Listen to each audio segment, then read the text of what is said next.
I tend to worry a lot about a lot.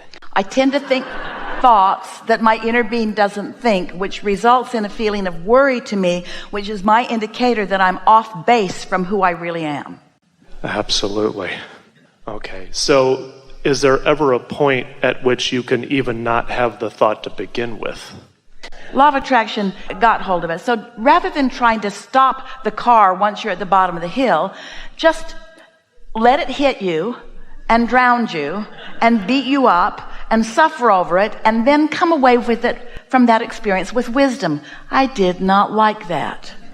I don't think I'm going to do that so much anymore. I'm going to step out in front of it before it has all that momentum going. It's just using your logic to realize it. Now you have this premise, it will really serve you.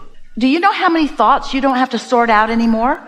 You don't have to debate with the world the rightness or wrongness of every issue that has ever been out there. You don't have to discuss that anymore.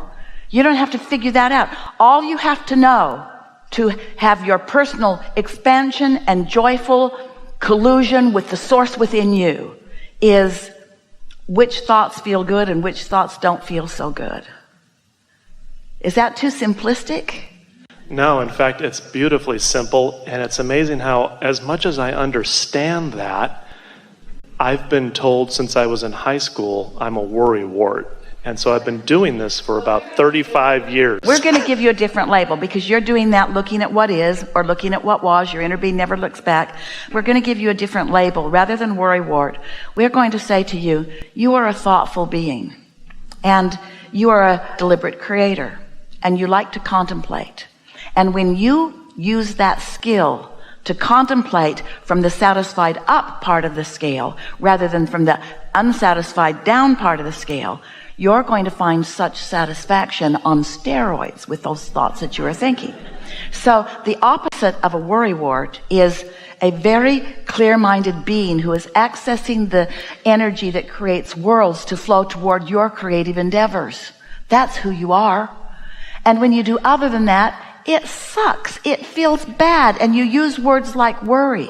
All worry means is that you want something different than you're worried about. Do you know? Oh, you're going to like this because this speaks to who you are powerfully. Every subject is really two subjects, wanted and absence of what is wanted. So when you are in contrast, in the middle of contrast, worrying, feeling worry because you're there, you know what else is happening at the same time? As you are focused upon the problem, which is why you worry, you are creating the solution. At the same moment, thank you very much. Thank you very much. We really mean that. Thank you very much. While you are stewing over the problem, you are creating a solution, which is the expansion of the universe. So you might just think about that while you're worrying. Hey, I am creating the solution here, and while I can't see it because I'm so actively intertwined with the problem, when I let this go, since I own this, and since my inner being is all over the solution, and my inner being is revealing to me things about the solution all day, every day, in the absence of my worry, the solution will occur to me. And you know what that'll make you do? We want this to happen to you.